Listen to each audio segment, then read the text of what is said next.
नमस्कार। Radio city 91.1 पे आपका स्वागत है। मैं आज आपको सुनाऊंगा शी जिनपिंग की कहानियों का 5वां अध्याय। पिछले 4 दिनों में आप मेरे साथ जुड़े रहे और मैंने आपको सुनाए शी जिनपिंग की कहानियों के कुल 4 अध्याय। आज वक्त है आपको शी जिनपिंग की कहानियों का आखिरी और 5वां अध्याय सुनाने का। आशा है कि आपको यह अध्याय उतना ही पसंद आएगा जितना कि पिछले अध्याय आए थे। तो चलिए शुरू करते हैं। अध्याय 5 का नाम है सुधार और खुलेपन के कर्णधार शढ़ाई में शी जिनपिंग के पदचिन्ह। लगभग 3 दशकों के बाद चीन सुधारों और खुलेपन के निर्णायक मोड़ पर पहुंच चुका था। उत्तरी शांची के गांवों से लेकर हेपेई के अहम शहरों तक और फुचियन व चचाड़ के तटीय शहरों और अंदरूनी इलाकों में काम करने के बाद शी जिनपिंग का राजनीतिक जीवन भी एक अहम पड़ाव पर पहुंच चुका था। वर्ष 2007 के वसंत में चीन की कम्युनिस्ट पार्टी की केंद्रीय समिति ने उन्हें चीन की कम्युनिस्ट पार्टी के शढ़ाई नगर के निकाय समिति का सचिव नियुक्त कर दिया। ये वो जगह थी जहां चीन की कम्युनिस्ट पार्टी का जन्म हुआ था। सुधार बहुत अहम मोड़ पर पहुंच चुके थे और पार्टी की विचारधारात्मक बुनियाद को बाजार की नई नवेली दौलत ने काफी हद तक झकझोर कर रख दिया। लिहाजा पार्टी केंद्रीय समिति के रुतबे और एकजुट नेतृत्व को कायम रखना निश्चित ही बहुत दुष्कर कार्य था। बहरहाल दशकों की कड़ी मेहनत, ठोस उपलब्धियां और कमाई गई साख शी जिनपिंग के साथ थी। आखिर वह सामाजिक विकास की रफ्तार को बनाए रखना और काडरों की सोच को एकजुट रखना कठिन काम तो था, लेकिन असंभव नहीं था। शी जिनपिंग ने शढ़ाई में सिर्फ 7 महीने और 4 दिन ही काम किया था, लेकिन इसके बावजूद हेपेई, फुचेन और चचाड़ में अपने कार्यकाल की तरह ही इस अंतर्राष्ट्रीय महानगर में भी उन्होंने 19 जिलों और काउंटियों के कोने कोने को मत डाला। शी जिनपिंग ने शढ़ाई पहुंचते ही खुद को काम में खपा दिया। वे शढ़ाई पार्टी व सरकारी एजेंसियों, व्यापार इकाइयों, मोहल्ला समितियों के हर सदस्य और यहाँ तक कि खेतों में जाकर किसानों के साथ काम किया। शी जिनपिंग लोगों के साथ घुल मिल जाते और सबके दिल की सुनते। उन्होंने रणनीतिक योजनाएं बनाई, अहम बिंदुओं को उठाया और प्रमुख कामों की पहचान की, जिससे सुधारों और खुलेपन को गहराई दी गई। इस तरीके से शढ़ाई में उन्होंने अपनी अमिट छाप छोड़ी। फुचेन और चचाड़ में उन्होंने यार्ड्स रिवर डेल्टा के आर्थिक एकीकरण में गहरी दिलचस्पी ली थी। इसी एकीकरण रणनीति को राष्ट्रीय रणनीति और शढ़ाई के विकास के साथ जोड़ दिया गया। ये काम साझा विकास के रणनीतिक विचार और उद्योगों के एकीकृत विकास के भी अनुकूल था। इस शढ़ाई को स्वतंत्र रूप से अभिनव प्रयोग करने के रास्ते पर चलने की ताकत मिलती थी, जो भावी विकास के लिए बुनियाद थी। इसके तहत केवल सकल घरेलू उत्पाद को ही विकास का प्रतीक नहीं माना गया था। उन्होंने प्रस्ताव किया कि शढ़ाई को चीन में ग्रामीण शहरी विभाजन को तोड़ने में आगे आगे रहना चाहिए। अक्टूबर 2007 में चीन की कम्युनिस्ट पार्टी की 17वीं केंद्रीय समिति के पहले अधिवेशन में शी जिनपिंग को केंद्रीय समिति में काम करने के लिए वापस बुला लिया गया। अब मैं अगला अंश पढ़ता हूं, जिसका नाम है ऐतिहासिक मिशन और मूल आकांक्षाएं। जुलाई 1921 में चीन के 6 सूबों का प्रतिनिधित्व करने वाले जीवन के विभिन्न वर्गों के 13 से भी अधिक लोग शढ़ाई व चाशिड़ की पहली राष्ट्रीय कांग्रेस में सम्मिलित होने के लिए 76 शीडियो रोड पर जमा हुए थे।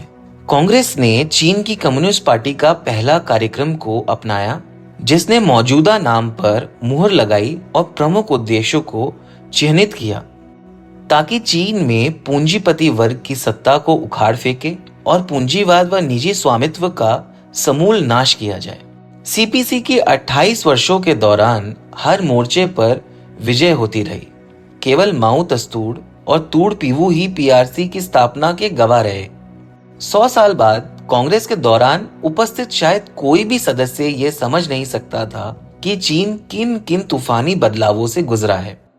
इन 100 सालों में पार्टी ने हमेशा मूल आकांक्षाओं और चीन वासियों के सुख व चीनी राष्ट्र के कायाकल्प के मिशन पर जोर दिया है। इसमें आश्चर्य नहीं होना चाहिए कि सीपीसी की 19वीं राष्ट्रीय कांग्रेस के समापन के हफ्ते भर बाद ही शी जिनपिंग पालित ब्यूरो की स्थायी समिति के 6 सदस्यों को लेकर शंघाई गए। वहां वे उस जगह गए जहां सीपीसी की पहली कांग्रेस का आयोजन हुआ था। उन्होंने वहां सम्मान व्यक्त किया। शपथ कक्ष में पार्टी के विशाल परचम के सामने शी जिनपिंग सदस्यों के साथ पहुंचे और पार्टी में शामिल होने वाली शपथ दोबारा ली। शपथ लेने के बाद वहां मौजूद लोगों से उन्होंने कहा, पार्टी में शामिल होने वाली शपथ में ज्यादा शब्द नहीं है और उसे याद करना भी मुश्किल नहीं है। कठिन है तो वो जीवन भर उसका पालन करना।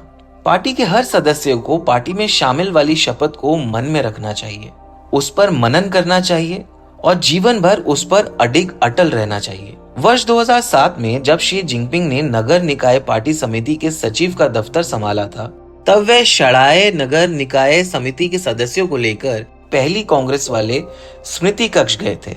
स्मृति कक्ष पहुंचकर उन्होंने कहा था, आज मैं यहाँ क्रांतिकारी परंपराओं की शिक्षा ग्रहण करने आया हूँ। इसके बाद वे पहली कांग्रेस के मूल आयोजन स्थल पर गए थे। फिर उन्होंने चीन की कम्युनिस्ट पार्टी की स्थापना से जुड़े ऐतिहासिक सांस्कृतिक चिह्न नाम की प्रदर्शनी भी देखी। वे तुडू पीवू के लेखन को बड़ी देर तक देखते रहे और सोच में डूबे रहे। तुडू पीवू ने लिखा था, प्रारंभ आसान होता है लेकिन समाप्ति शानदार। लिखावट की चीनी लिपि पर नजर टिकाए शी जिनपिंग बड़ी भावना से बोल उठे। चीन की कम्युनिस्ट पार्टी का जन्म शंघाई में हुआ था। ये शंघाई के लिए गौरव की बात है। हमें शंघाई में काम करने का सौभाग्य मिला है और यहाँ की जिम्मेदारियां भी हमारे लिए सम्मान की बात है। शंघाई में अपने कामकाज के दौरान शी जिनपिंग ने इस स्थल का दौरा 3 बार किया। वे लगातार इसी बात पर जोर देते रहे कि पार्टी और काडरों को क्रांतिकारी परंपरा में शिक्षित होना चाहिए। उन्हें पार्टी के गौरवशाली सफर को जानना चाहिए, पार्टी की महान उपलब्धियों को याद रखना चाहिए और क्रांतिकारी पुरखों की महान भावनाओं से सीखना चाहिए। बहुत शुरुआत से ही शी जिनपिंग ने शंघाई में पार्टी को पूरी तरह तैयार करने का बड़ा काम किया। ये उनके सभी कामों में प्राथमिक काम था। शंघाई नगर निकाय पार्टी समिति के काडरों को उन्होंने जो पहला और संक्षिप्त संबोधन किया था, उसमें उन्होंने कहा था, पार्टी के प्रशासन की क्षमता में सुधार लाने और सदा आगे बढ़ते रहने की उसकी प्रकृति को कायम रखने के लिए हमें तकाजों को देखते हुए नगर निकाय समिति को और मजबूत बनाना है। नगर निकाय पार्टी समिति के नेतृत्व दल अपना विकास करे, हालात का पूरा जायजा लें, सभी पार्टियों के साथ तालमेल रखें, गणतांत्रिक केंद्रीयवाद को कड़ाई से लागू करें, विभिन्न प्रणालियों में और सुधार लाएं, हर स्तर पर नेतृत्वकारी काडर दलों को मजबूती से तैयार करें तथा व्यवहारिक कार्रवाई के जरिए पार्टी और जनता के प्रति अपनी जवाबदारी दिखाएं। 6 दिन बाद 30 मार्च की दोपहर को शी जिनपिंग सीपीसी की दूसरी कांग्रेस के आयोजन स्थल पर गए थे। उन्होंने काडरों से कहा, पहली और दूसरी राष्ट्रीय कांग्रेस के आयोजन स्थलों पर जाकर सम्मान व्यक्त करने से पार्टी तथा आवाम के उद्देश्य को पूरा करने के लिए गौरव व जुझारूपन जागृत होता है। ऐसा करके शंघाई को बेहतर जगह बनाने की प्रेरणा मिलती है। 12 जुलाई को शी जिनपिंग हुडकौ जिले के निरीक्षण पर थे। वे जानबूझकर चीन की कम्युनिस्ट पार्टी के 4 प्रमुख ऐतिहासिक प्रदर्शनी भवनों में रुके और सबसे बड़ी गंभीरता से बोले, हमारी पार्टी की पहली 5 कांग्रेस चीन में हुई थी और 6वीं राष्ट्रीय कांग्रेस मॉस्को में।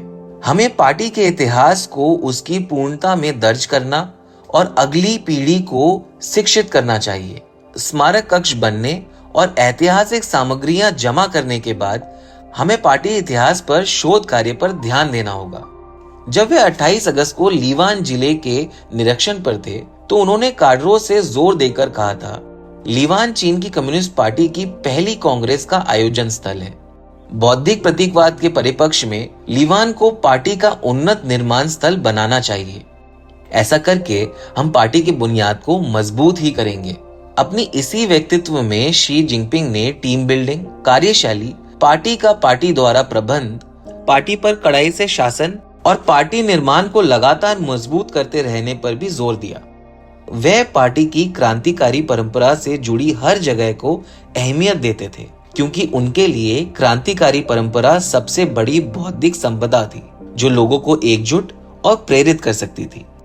लिहाजा सीपीसी के जन्मस्थली होने के नाते शांघाई का विशेष महत्व था। चीन की कम्युनिस्ट पार्टी की 9वीं शांघाई कांग्रेस के दौरान शी जिनपिंग ने शांघाई में विकास और पार्टी निर्माण पर चर्चा करने के लिए बहुत समय व ऊर्जा लगाई थी। शांघाई के भावी विकास के मामले में उन्होंने 4 केंद्र बिंदु पेश किए। शांघाई के विकास के लिए केंद्रीय सरकार की रणनीतिक स्थिति पर ध्यान, आर्थिक भूमंडलीकरण के आम रुझान पर ध्यान, राष्ट्रीय विकास के बड़े मंसूबों पर ध्यान और राष्ट्र की समग्र योजना व यार्ड्स रिवर डेल्टा की क्षेत्रीय विकास से जुड़ी सोच पर ध्यान। पार्टी निर्माण में कैसे सुधार लाया जाए और कैसे उसे मजबूत किया जाए, इसके बारे में शी जिनपिंग ने तमाम जरूरतों व तरीकों को सामने रखा। इसके तहत पार्टी के विचारधारात्मक निर्माण को मजबूत करना, मार्क्सवाद को चीनी खूबियों के साथ जोड़ना, गणतंत्र केंद्रीयवाद का निर्माण करना, अग्रणी समूहों व काडरों को तैयार करना, जमीनी स्तर पर पार्टी संगठनों को बनाना, पार्टी की कार्यशैली व स्वच्छ सरकार तैयार करना और भ्रष्टाचार के खिलाफ जंग करना शामिल था। साधारण भाषा में कहा जाए तो पार्टी निर्माण का मतलब है सीपीसी की केंद्रीय समिति के प्रभाव और केंद्रीय समिति के एकीकृत नेतृत्व की रक्षा करना। जब समाजवादी देहात की रचना का अभियान रफ्तार पकड़ रहा था, तब शी जिनपिंग ने गौर किया कि शांघाई ने इसके बरकस नए समाजवादी उपनगरों के निर्माण का प्रस्ताव पेश किया है। उन्होंने तर्क दिया, हालांकि शांघाई के ग्रामीण इलाकों की अपनी खुद की विकास खूबियां हैं और वो अपने काम की बुनियाद पर अपना तरीका खुद निकाल सकता है, लेकिन काम के बड़े इरादों और सिद्धांतों को केंद्रीय सरकार की मंशा के अनुकूल होना चाहिए। आप बिल्कुल भिन्न चीज की रचना नहीं कर सकते। ऐसी और भी कई घटनाएं हैं जहां इस तरह की समस्याएं देखकर शी जिनपिंग ने हस्तक्षेप किया। मिसाल के लिए शांघाई ड्रैगन टीवी कभी ड्रैगन सीसीटीवी के न्यूज नेटवर्क का प्रसारण नहीं करता था। शी जिनपिंग का ध्यान इस तरफ गया और इसे सुधार लिया गया। हाल के वर्षों में शांघाई ने पार्टी के जन्म स्थान की खोज और प्रचार परियोजना को लागू करने में तेजी दिखाई है। इसका उद्देश्य है सीपीसी की स्थापना की दास्तां सुनना और पार्टी निर्माण की भावना को प्रोत्साहित करना, ताकि शहर के रक्त में लाल जीन्स पैदा हो और शांघाई वासियों के दिल में गहरी पैठ बनाई जा सके। परियोजना के तहत प्रोत्साहन व सुरक्षा, सैद्धांतिक शोध, प्रचार, साक्षरता, कलात्मक रचना, शिक्षा व परीक्षण तथा क्रांतिकारी स्थलों, निशानियों से जुड़े लाल पर्यटन को बढ़ावा देना शामिल था। एक प्रसाद और 5 स्थलों के निर्माण व सुरक्षा भी परियोजना का हिस्सा था। प्रसाद का मतलब है सीपीसी की पहली कांग्रेस का स्मारक कक्ष तथा 5 स्थलों में न्यू यूथ के संपादकीय विभाग के तत्कालीन स्थान, सीपीसी केंद्रीय समिति के पॉलिटिकल ब्यूरो के स्थान, कम्युनिस्ट पार्टी के केंद्रीय सैन्य आयोग के स्थान, सीपीसी केंद्रीय समिति के सचिवालय के स्थान और सीपीसी केंद्रीय समिति के विशेष विभाग को रखा गया। पार्टी इतिहास के गहन अध्ययन और उसकी शिक्षा के लिए शांघाई ने लाल मार्गों की श्रृंखला भी तैयार की और फुथियों आने वाले 1 लाख किशोर जैसी विषय आधारित गतिविधियों पर भी ध्यान दिया। इनका आयोजन किया गया ताकि किशोरों को पार्टी के इतिहास तथा पार्टी की मूल आकांक्षाओं से अवगत कराया जा सके। शी जिनपिंग ने 17 अप्रैल 2007 को सरकारी उद्यमों और चिड़ान जिले में पार्टी इमारत का निरीक्षण किया। चिड़ान जिले का नाम चिड़ान मंदिर के नाम पर रखा गया। ये पूरा इलाका खूब विकसित है और नानचीड़ रोड के आसपास यहाँ ज्यादातर व्यापारिक इमारतें व दफ्तर हैं। इनमें एक बहुत बड़ा शॉपिंग सेंटर भी है जो मेट्रो स्टेशन के बिल्कुल ऊपर बना है। माओ तस्तूर की पुरानी रिहाइश और शांघाई ऑटोमोटिव इंडस्ट्री कॉरपोरेशन का मुख्यालय भी इसी इलाके में है। ये कॉरपोरेशन चीन में मोटर वाहन बनाने वाली सबसे बड़ी सरकारी कंपनी है। ये कंपनी 1955 में स्थापित की गई थी, लेकिन 1990 के दशक में फोक्सवैगन और जनरल मोटर्स के साथ सहयोग करने के बाद ये सीढ़ियां चढ़ती चली गई। तो दोस्तों, ये थी शी जिनपिंग की कहानियां किताब से आखिरी और 5वां अध्याय। पिछले 5 दिनों में मैंने आप सबको इस किताब के 5 अध्याय पढ़ के सुनाए। हमने सुना, समझा और सीखा कि किस तरीके से शी जिनपिंग ने चीन का विकास किया, किस तरीके से वो एक बहुत ही बड़े नेता बने। तो अगर ऐसी ही इंटरेस्टिंग कहानियां आप सुनना चाहते हैं तो हमारे साथ जुड़े रहिए, सुनते रहिए रेडियो सिटी, एंजॉय कीजिए ब्लॉकबस्टर म्यूजिक। मैं हूं आरजे रोहन।